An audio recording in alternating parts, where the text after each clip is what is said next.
versus the king himself. Standard King Dedede. Now this matchup is one that Heyman will swear is amazing for Puff because heavy and dare loops.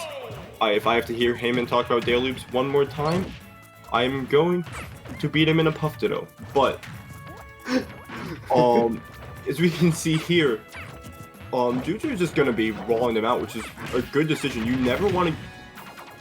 He missed the dare loops. Where are the dare loops you speak of? We see here that Drewtwo is just not going to commit, which is a good decision against Puff. You should never try to be going head-to-head against Puff, because Puff has really good aerials. Their punishes that they can get off them is amazing. But they're lighting, they're going to die there. And yeah, that's why Drewtwo wanted to go to Town City, so you can get those early kills just like that. But meanwhile, we see here that projectiles, while projectiles in general are good, Gordo is definitely one of those projectiles where you have disjoints like Puff does. Can definitely not be that good, because we saw there Heyman got like a 30% punish just off hitting a fair onto one. But once again, King Dedede, I think about the third heaviest character in the game. Could be wrong, but they're not gonna die unless they're not gonna die early. As we can see it, let me go. Oh, they're trying to go for something there. Yeah, this seems to be not as good of a matchup for Puff as Heyman claims it could be. He seems to claim, just because like Puff relies a lot on edge guards to kill him. Like that down smash that we just saw earlier, closing out Drewtwo's first stock, is just like not like the most common way for Puff to take stocks normally, and like Dedede has like one of the most versatile recovery heavyweights. Rolling through. Get jab block on Wi-Fi. I don't exactly know if that was the go-to punish he should have tried to go for, because I think an up air rest could have killed at that percent. But yeah, as you can see there now, just a ton of one basically since Heyman got one good combo on this stock, and this is the first time Heyman has been in disadvantage this whole stock since then. I just know that true ever since that down smash, yeah. And that forward smash is gonna get baited and punched out the back throw, and Drewtwo wants to close this out with an up air or something. Yeah, Heyman has to find a way to land it safely. You're gonna get hit with that nair there. Yeah, but not at this point. Can bait out an option on shield and hit it with up tilt, but yeah, but at the same time, up tilt is not that safe. Puff is gonna be able to punish that, and the jump catching the jump with the back air. Back air, it do be strong.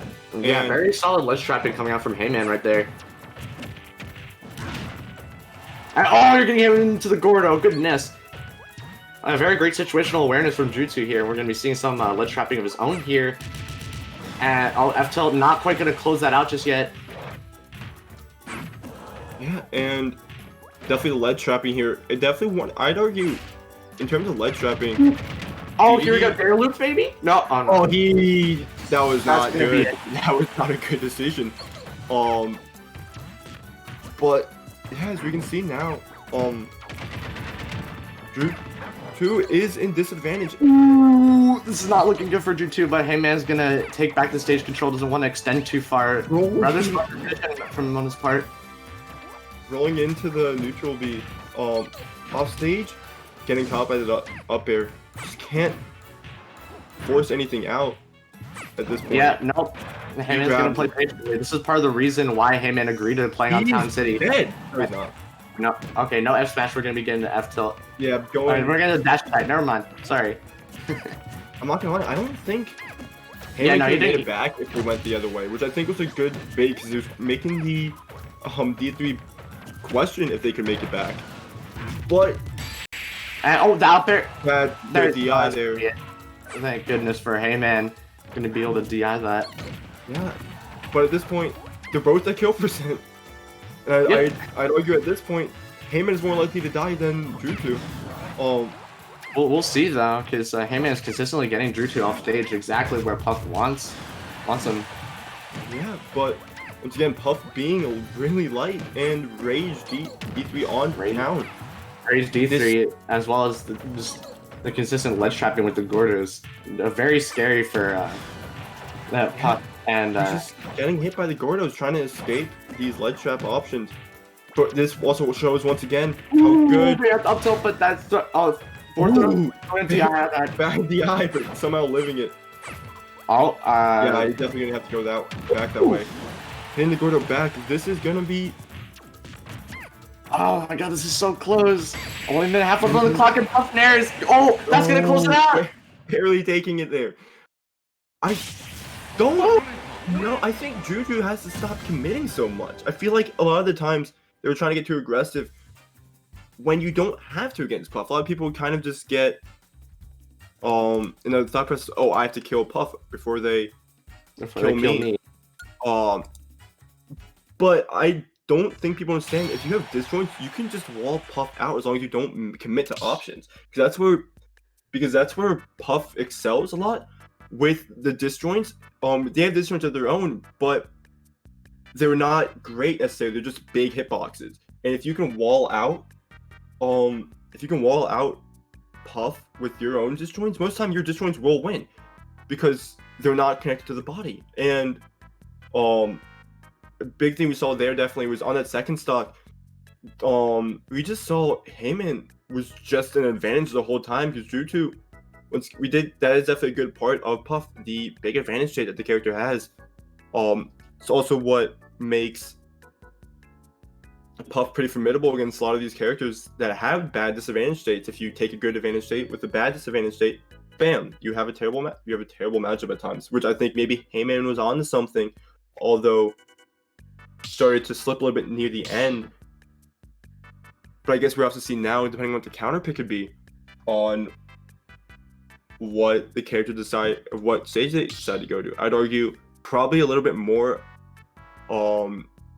I'd argue maybe another flat stage, although Puff does excel on flatter stages. I'd argue. But the platforms can definitely mix up approach options from both characters. Yeah, even though Drewtwo is getting a lot of early kills on Time City, I don't think he appreciates very much the space in a room that is given Heyman. Yeah, I think Smash Roll is a good pick, although it is definitely a good pick for both characters, I'd argue. But we saw we're going to be going to Town City again because both characters have their strengths and weaknesses here. We definitely saw that there's a lot of times where Heyman was just not dying. I don't necessarily think it's a problem that Drewtwo has to face. Getting caught trying to punch the Gordo with the classic Gordo into dash attack. What a dominant stock from Drewtwo. Oh my goodness. Yeah, and once again, Puff, maybe some characters could have lived that, but Puff is not one of said characters.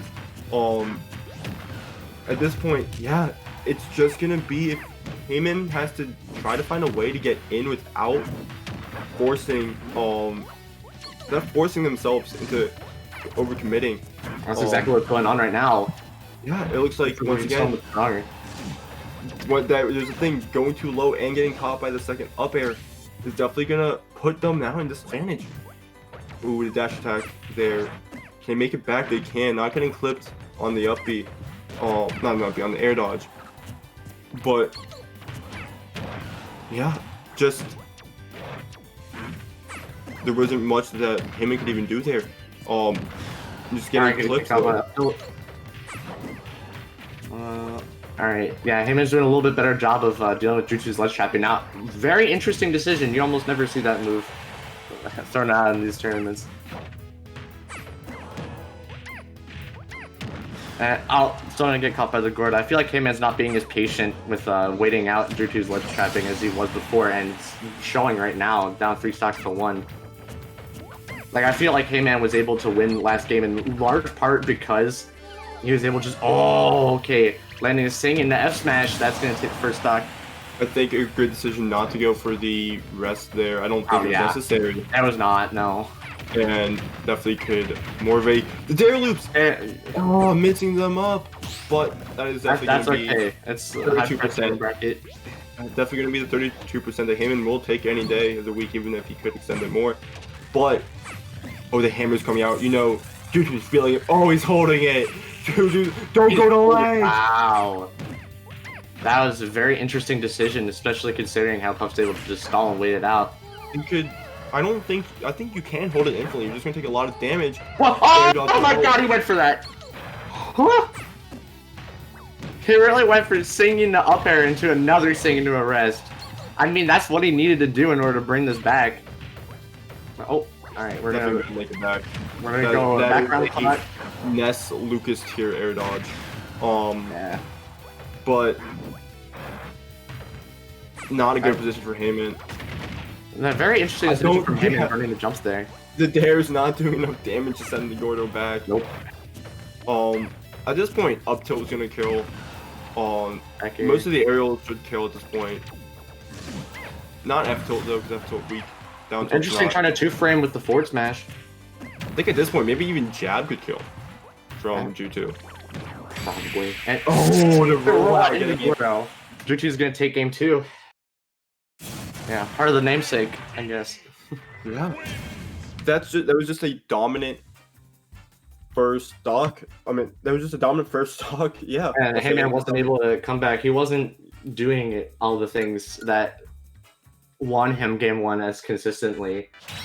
But we'll have to see now that Heyman has the counter pick stage advantage, if Drewtwo is going to be able to ascend and rise to Drew 3 and move on in the bracket. Yeah. Or if Heyman's going to eclipse us out. I'd argue, if I can look at the bands maybe. Yeah, no, that's your job. I can't. Like Yoshi's and Lilat were banned. Not necessarily bad bands, although I do know a lot of Puffs. Actually, those are pretty good bands. Those are really good bands. Those are, yeah. Puff is actually nasty on Lilat. It's the H-Box agenda for people to think that Lilat is bad for Puff. Puff and they take from the Lilat and destroys them. Yeah. It's not. It's a really good stage for Puff. And Yoshi's isn't exactly a bad band either, due to the slants messing up the ledge traps, and once again more of a smaller stage off the top. If he gets caught in a drill rest or any rest move in general, he's gonna die. But looks like we're going to Battlefield, which is, in my opinion, one of my favorite go-to stages against Puff as another projectile user character, because it allows you to avoid a lot of options using the platforms. Yeah, but Puff does have a lot of combo reds that benefit from being on Battlefield. And being I think Puff is one of those characters that just doesn't have a lot of characters. I feel like don't have bad stages. It's just bad character matchup stage. Yeah, that is true. Ultimate's really bounced on that. Nothing there. But again, Drewtwo. Like, it feels like every character I've made has been like that. Not the case, yeah. Like Cloud, Lucina, Crom, Mithra, like all of them don't really have like bad stages. Really, it's just like. To be fair, there's also sword characters, so they get that privilege of not having bad stages. That is true. The swordies are privileged. That is true. But once again, we saw it earlier in the beginning, like the first few seconds of the game. Drewtwo wasn't approaching, and it was working out for them, and it's working out now. They had a few seconds of disadvantage, took a lot of damage. Oh, almost not a thing. That was good tech coming in for Drewtwo, being able to miss the point where it would have been able to hit them. Okay, the rollout is not working for you. I'm sorry. It's definitely costed them some percent in the last 2 attempts of it. Yeah, for sure. Yeah. Are we gonna get a drop down Puff there? Nope. No. Definitely, I would think it would have at this point of armored through it. Oh, that was a good neutral B. Catching any get up options such as a roll, or even a neutral get up at that point would have caught it. And either way, it caught the Gordo, so providing an extra layer of just general ledge trapping. Down smash to Gordo. Oh man, I'm really surprised it did not just kill right there. Oh, he's gonna have to. Wow.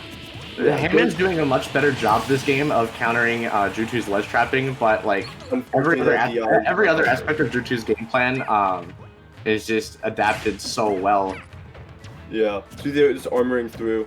He has to find out how to take back. He's pitching for that. Yeah, they're gonna punch hard for that. Up throw up air. Yep. I mean, that's 8%. Now you gotta deal with the Gordo. At this, another rollout. D3 has multiple jumps, and the platforms allow him to basically fishing for that up tilt, get up, but allows to dodge a rollout. I think that's been 3 roll. Well, I think actually that wasn't punished. Which Yeah, just armoring Oh, that through was all a nice these pound right there, moves. not to close it out. Not gonna stage spike, but This is not good for him. He's at 42%, which wouldn't necessarily be the worst thing in the world, except for the fact that it's Puff. and he has to deal with 2 fresh stocks on the board still he has to chew through against a super heavy. Not exactly the situation you want to be in, especially when said super heavy has 5 jumps just like you do, which makes your primary method of getting kills so much more difficult. You have to work so much harder for your kills. Unlike Dedede, you should just forward air off stage, and that's going to take the set Drewtwo, ascending into Drew3 like I was talking about, taking this set 2-1, advancing over to winner's quarters.